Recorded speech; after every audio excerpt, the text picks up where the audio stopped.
Hey, what if the Empress is the Emperor in drag? Okay, maybe not literally, but isn't that a bit more fun to think about than just pregnant lady and stern father? If we haven't met, hey, I'm Ty. I use all pronouns, but you can they, them, me. I'm a tarot and oracle reader, and I'm also non binary, or agender to be more specific. That means I'm neither man nor woman nor tasteful haircut haver. Because of that relationship to gender, some cards in the tarot took a little while for me to get my head around. That was really the most evident with the Emperor and the Empress. If you look up card definitions online, or if you look in the little white books that come with most decks, most resources really hinge on these ideas of them being feminine and masculine, most often mother and father. And that's well and good, and I'm not saying that those aren't aspects of those cards, but I am too gay for that. So I want to give an alternative take on these two. This isn't intended to replace other definitions or interpretations. I really love having different examples of what the cards could mean, and so I started down this rabbit hole. I think it's fun to have little stories or memory devices to refer to in our readings. It's not meant to be all encompassing, it's just adding some extra flavor. And I'm not the first person to offer queer takes on tarot, thank fuck. If there's nothing else that you take away from this video, please go check out the book Queering the Tarot. I'll put some details in the description, but basically I'm just really glad that a variety of queer perspectives are being published and widely available now. So for the Empress and the Emperor, what I came up with is that the idea that these two cards could represent two sides of the queer experience, being our private and our public selves. So who we are when we're with other queer people and who we are with the rest of the world. And so I feel like what's a better illustration of that than a drag performer? So that's, if you can picture the Empress and the Emperor being metaphorically the same person. They might have like a very buttoned up corporate day job, but then by night they might be a very flamboyant performer. So thinking about it, the Empress can represent who we are when we're in the company of other queer people. Being a card of the earth element, I think it can beautifully illustrate our physical affection for each other and also like our spaces and events that we cultivate. The Emperor, on the other hand, is more of a like buckled up, armored type, no nonsense, all business, and that's who we are when we're interacting with the cishet world. It's a fire card, so it shows us like bringing our ideology and our motivation and our why into our daily life. A lot of queer people are familiar with this dichotomy, I think, of the difference in how you feel and how you act when you're in queer spaces and queer communities versus in the rest of the world. So in queer or Empress spaces, we feel really supported. We can be ourselves authentically.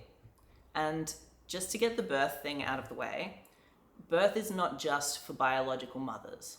So in the safety of our community, we almost give birth to ourselves every time that we carefully curate an outfit or every time that we give a genuinely warm welcoming. The stream of water that runs through the Empress card is representing our inspirations, and the Empress is helping those inspirations to come into being in the physical world. In our example, it means that we're all kind of parents in terms of creativity and expression, regardless of gender. So every piece of art or creative output that you make is a tiny fragment of the person who created it. So our queer artists, musicians, and writers, they're like empresses whose children will outlive us all.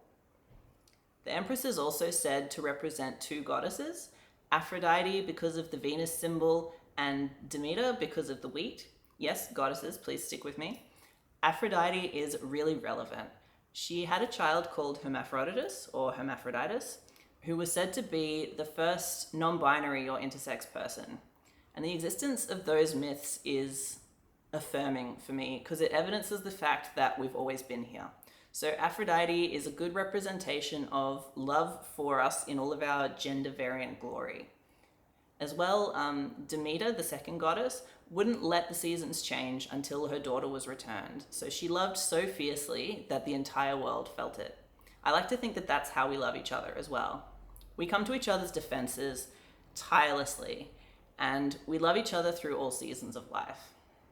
Those two goddesses are great reminders of the importance of love and of free expression without shame or guilt. And we haven't abandoned the term mother altogether. We're using a drag metaphor, remember? So drag mothers have existed for decades.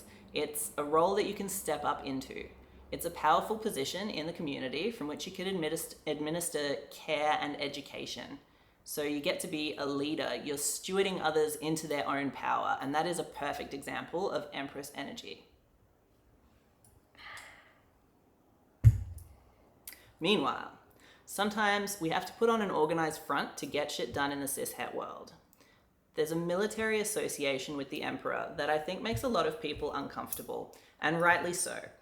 But the important takeaway from that association, I think, is the idea of formality, regimentation, and organization. So I'm thinking here about groups that form to work for political and social reform and for queer liberation. And that requires so much organization and management. So that's an example of Emperor energy, in my opinion, all that strategizing, maneuvering. I think the same thing applies to openly queer politicians and public figures. So people can come under fire for coming out. Sometimes it even risks their physical safety. The act of coming out and being publicly yourself is Emperor energy. And at the same time, the inverse can also be true. So some people in our communities have to be stealth, or they have to suppress parts of themselves for safety reasons. And that's no less Emperor, in my opinion.